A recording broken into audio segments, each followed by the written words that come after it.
তোমরা যারা বাংলা অনার্সের স্টুডেন্ট আছো সেমিস্টার 4-এর, আজকে তোমাদের ডিএসসিসি 6 পেপারের এক্সাম শেষ হলো। প্রশ্নপত্রের সঙ্গে আমাদের দেওয়া সাজেশন মিলিয়ে নিও, 95% কমন এসেছে। এইবার তোমাদের আজকে ডিএসসিসি 7 পেপারের সাজেশন দিয়ে দিচ্ছি। তোমরা যে যেখানে পড়ো নিশ্চয়ই সেখানে এতদিনে সব কভার হয়ে গেছে, তাও তোমাদের সুবিধার্থে লাস্ট টাইম একটা সাজেশন আমি দিয়ে দিলাম। বিগত পরীক্ষাগুলোর মতো এবারেও তোমরা কমন পাবে। আর তোমরা জানো যে সেমিস্টার 1-এর ক্লাস এখানে চলছে এবং অ্যাডমিশনও চলছে। তোমাদের চেনা পরিচিত ভাই বোন যারা আছে, ইচ্ছা হলে আমাদের উত্তরণ স্টাডি সেন্টারের সদস্য হয়ে যেতে পারো। তো চলো আজকে সাজেশনটা দিয়ে দিই। দেখো, মডিউল 1-এ তোমাদের আছে কপালকুণ্ডলা। আর একটা কথা, তোমরা জানো যে কপালকুণ্ডলা, পদ্মা নদীর মাঝি, আর ছিল তোমাদের রবীন্দ্রনাথের ছোট গল্প। তো রবীন্দ্রনাথের ছোট গল্পের বদলে কিন্তু এবার ঠিক তোমাদের পরীক্ষার 20-25 দিন আগে ঘরে বাইরে উপন্যাসটা ইনক্লুড হয়েছে। তো ঘরে বাইরেটা আমি 3টে পার্টে তোমাদেরকে বুঝিয়ে দিয়েছি, চ্যানেলে আছে, দেখে নিও। আর ইম্পর্টেন্ট প্রশ্ন, শর্ট প্রশ্ন, ব্রড প্রশ্ন বলে দিয়েছি এবং শেয়ারও করে দিয়েছি স্টাডি মেটেরিয়ালস। তো আজকে তোমাদের সাজেশনটা দিয়ে দিচ্ছি। দেখো, কপালকুণ্ডলা থেকে করবে তোমরা নবকুমার কপালকুণ্ডলা মতিবিবির চরিত্র, একদম সুন্দর করে। মতিবিবির চরিত্রটা 5 নম্বরেও আসতে পারে। এবার কপালকুণ্ডলা উপন্যাসের শ্রেণী বিচার।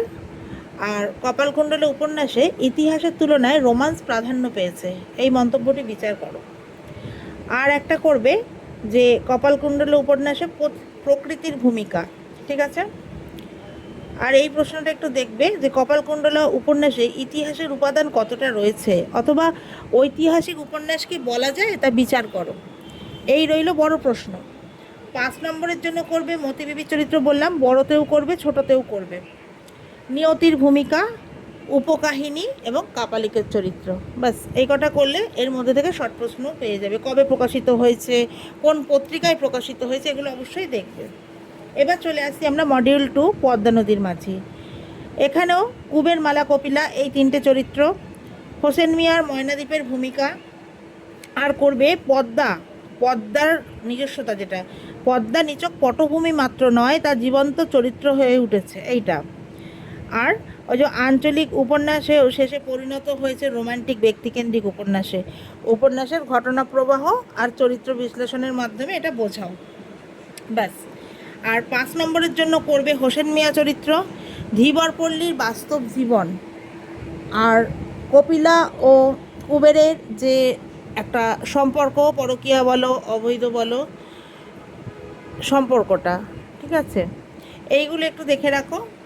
এইবার চলে আসছি তোমাদের নতুন যেটা অ্যাড হয়েছে, রবীন্দ্রনাথের ঘরে বাইরে উপন্যাস।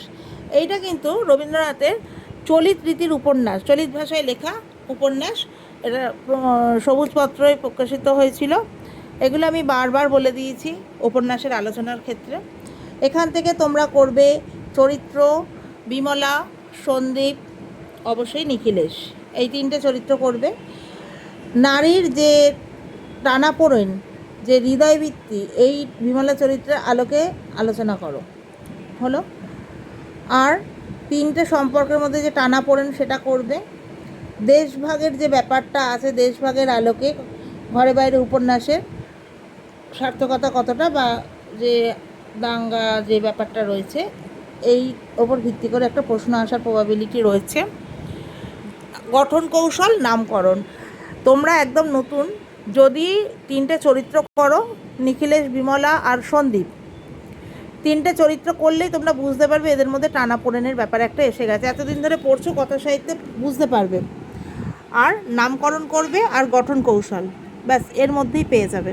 আর 5 নম্বরের জন্য 3টে প্রশ্ন দিচ্ছি, চন্দ্রনাথ চরিত্র, অমূল্য এবং মেজজা বা মেজ বৌরানী। এর বাইরে কিছু হবে না। আশা রাখছি এগুলো পড়ে যাও, কমন পাবেই, ভরসা রাখতে পারো, ঠকবে না। আর সেমিস্টার 5-এর যদি তোমরা অ্যাডমিশন নিতে চাও তাহলে যোগাযোগ করে নিও। আমাদের অলরেডি সেমিস্টার 7, সেমিস্টার 1, সেমিস্টার 2-এর ক্লাস চলছে। থ্যাংক ইউ, ভালো থেকো সবাই, তোমাদের জন্য শুভেচ্ছা রইল।